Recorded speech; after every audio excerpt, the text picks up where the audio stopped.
I'm here with Nancy Stone. We're at Vermont Law and Graduate School. My name is Leyna Schaeffer, and I'm the new chairwoman of the Mental Health Committee. And Nancy Stone. And I'm Nancy Stone. I am the licensed mental health counselor here at Vermont Law and Graduate School. I've been here for 2 years. Prior to that, the law school didn't have an on-campus mental health provider. The need was significant for a long while, and finally Dean Jefferson, at the time Dean Jefferson, she's now Vice President Jefferson, fought very hard for quite a few years to bring an in-house mental health provider here. That's wonderful. Yeah. Well, today we are going to discuss why mental health is so important, particularly for our first year law students, and why it should be a priority. Yeah, well, it's been interesting being here for a couple of years. I've been able to see new students come in and talk with them and recognize that they have come in hoping that this experience was going to be smooth sailing, really manageable, and turns out that it's pretty demanding. It requires a lot of people. You know, you probably are recognizing that yourself. You've been here for a few weeks and it's pretty demanding. And how do we manage the demand, right? For some people, they just try and keep pushing forward, plowing forward, putting in hour after hour, and are not necessarily making the best choices for them for the long game of completing their graduate or law degree. They're not making sure that they're eating well. They're not necessarily being as active as what's helpful to them. They are not taking breaks, not following through with interests that they used to have, and they are finding there's an old saying, burning the candle at both ends. Mm-hmm. Right? They're doing so much and they're not really filling their well back up. They're just draining their well. Right. And burnout is real, and burnout is really hard to recover from. Very hard to recover from. And we all go into situations that are stressful, right? Any kind of a new job is stressful, any new situation like moving, and then you add moving to a small town like South Royalton, Vermont, and for many people, they've not necessarily lived in a rural community. So many things are more work to take care of. Getting to the grocery store is a longer drive. All of those tasks become additional stressors for people here. And recognizing I've got to manage my stress in a way that it keeps me engaged, it keeps me going to class, it keeps me doing my homework and preparing for my classes, but not so stressed that then we become anxious. And now it's nice to be able to, maybe tuck your head under your blankets and, try and hide from your early morning class, or to notice that your level of worry and concern is a lot more elevated than it was originally, and recognizing, boy, what am I going to do with this? How do I need to take care of myself so that I can continue to like what I'm doing and stay connected to all of the demands? Absolutely. From experience, like everything you're saying, so true. Yeah. I underestimated, what it would be like to move across the country and all those things I didn't account for initially. Right. And all of the meeting new people, learning new patterns, right? And I think we can acknowledge you're a returning student that's older, so you have some of those life demands that many of our students have. And so navigating all of the parts of your life that aren't school related and all of the parts of the school related demands is a lot. It is. Yeah. Truly.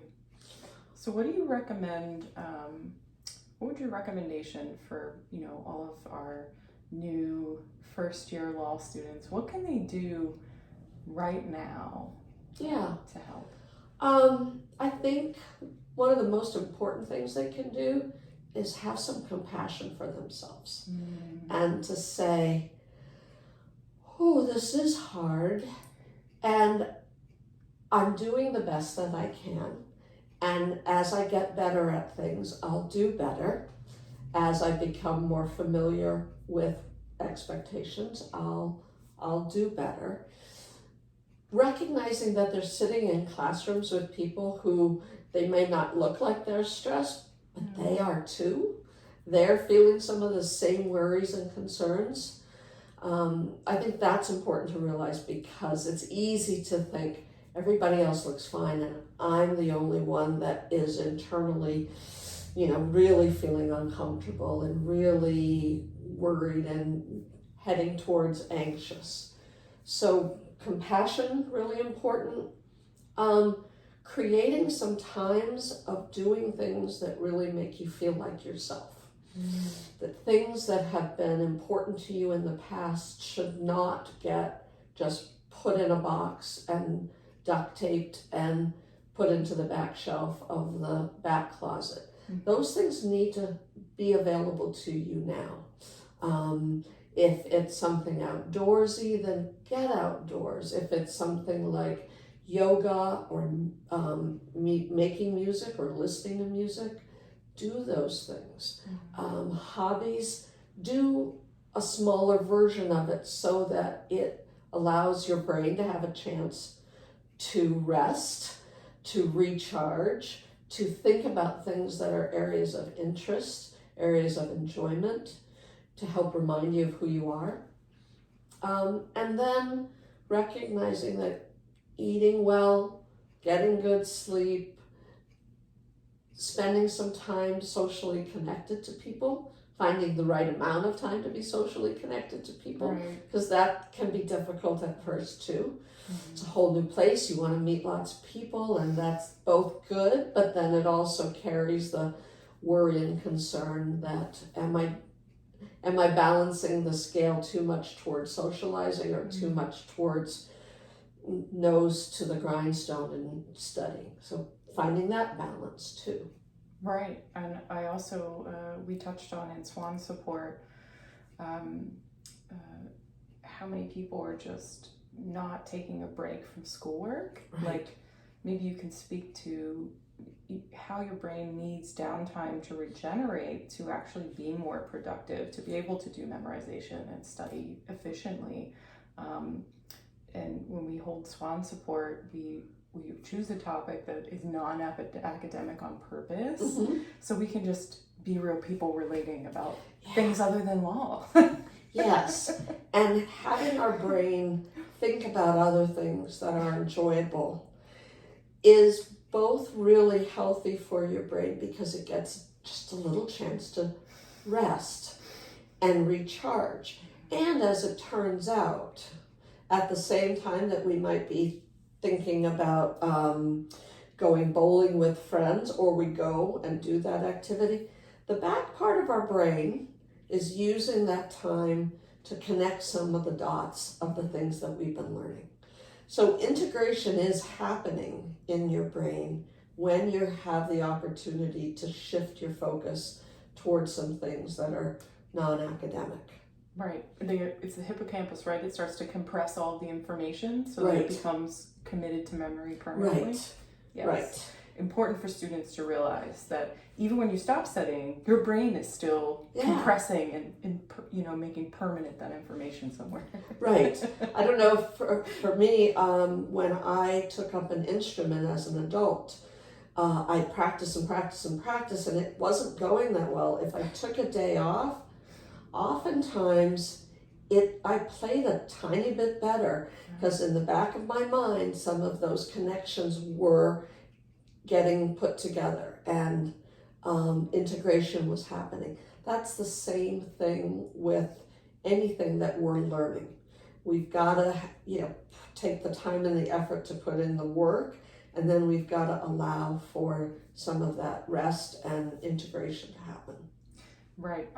Coming from like a wellness and fitness background, it's the same thing with exercise. I mean, why would the brain be different? You're supposed to change it up every day.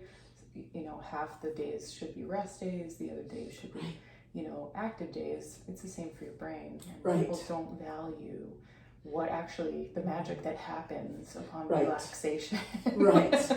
Right, absolutely. And although we call it rest, because we're maybe not physically doing something or not physically studying something, integration is happening behind the scenes. So that part is really important too. Yeah. This is all wonderful advice.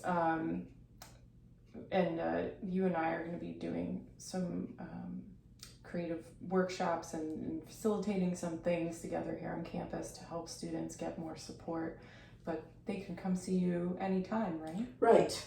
As I say in my emails, I'm here and I'm available, and email is absolutely the best way to contact me, because as any good therapist, I have my phone on Do Not Disturb while I'm with people, so that they know they have my undivided attention and that time is for them in this very safe, very confidential space, in which they can work through some of this stuff. Perfect. And very cozy, I might add. Well, I do try to make very welcoming. the third floor little attic space quite comfy, yes. I love it. It has charm. Any last thing that you want to add for our viewers today? This is the most beautiful time in Vermont if you are a leaf enjoyer, so get outside this weekend. Get outside when you can and enjoy the beauty that is Vermont. I love that. Yes. Perfect. Yes. Thank you, Nancy. You're welcome. Nice talking to you, Leyna. You too.